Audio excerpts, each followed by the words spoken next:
Hello, Miracle Hill friends and family from the Cherokee County Rescue Mission up here in Gaffney. As we close out our fiscal year, I wanted to give you an update on all the amazing things that the Lord has done across the ministry. Most importantly, say thank you for all the many ways that you care for the ministry, your financial contributions, and most importantly, your prayers.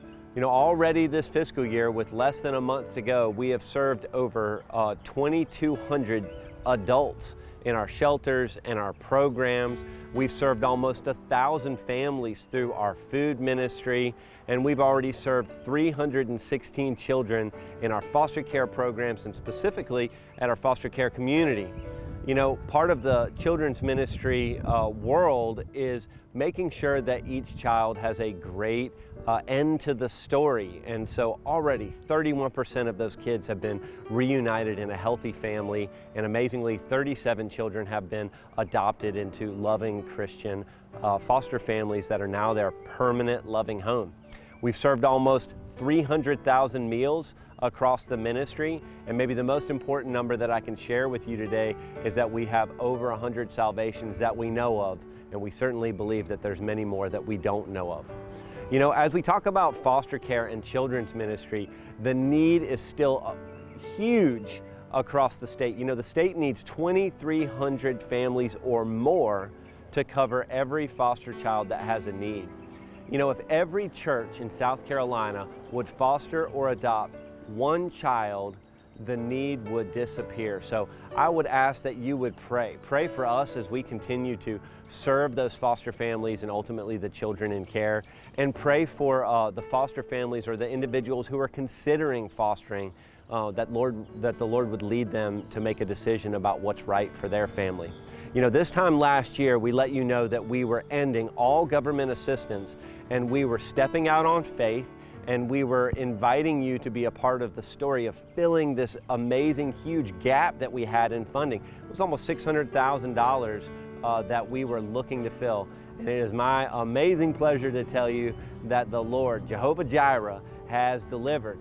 You guys have committed, the Lord has brought in funds, and the foster care gap has disappeared. Now that's amazing. The reality is, though, that need continues. Each year we have to fund foster care. So thank you for what you've done to fill that gap. And please pray and consider how you may join us in continuing to provide foster care across the upstate.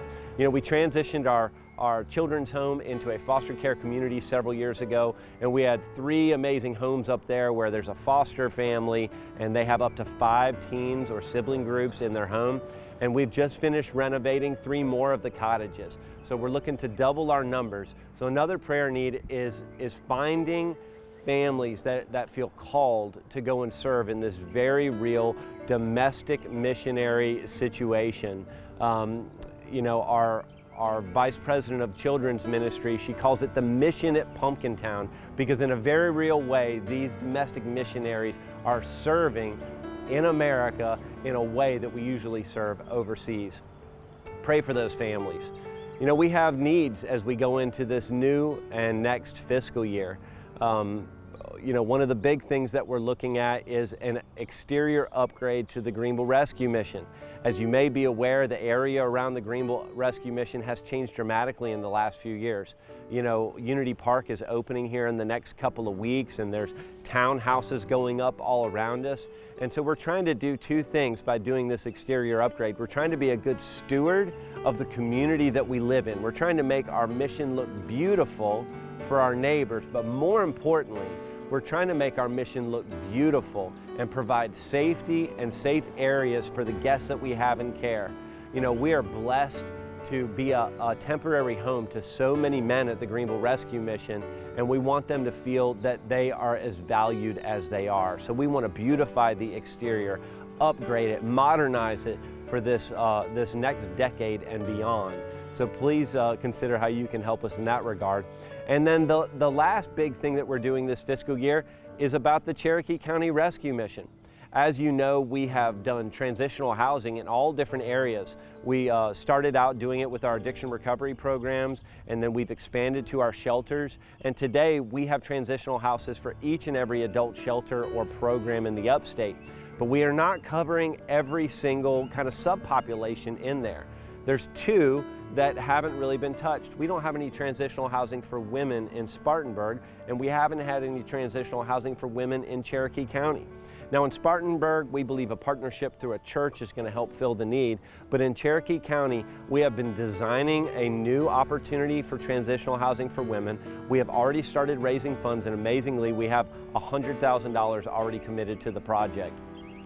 But we need to get this house so that as women finish here at the Cherokee County Rescue Mission and they're ready for the next stage of life and stability in community that they've developed here, that they have a safe, affordable, accountable place that they can move into for this next season of life. You know, we are so blessed to serve the Lord each and every day at Miracle Hill and to serve on your behalf to the hurting, the least and the lost in the upstate. We're so thankful for the way that you partner with us each and every day, but the need is still great and it's growing. As inflation goes up, as problems in our society permeate, we are still here and we still need your partnership. Thank you again for all that you've done for us. Please consider how you'll prayerfully join us in this next fiscal year. God bless.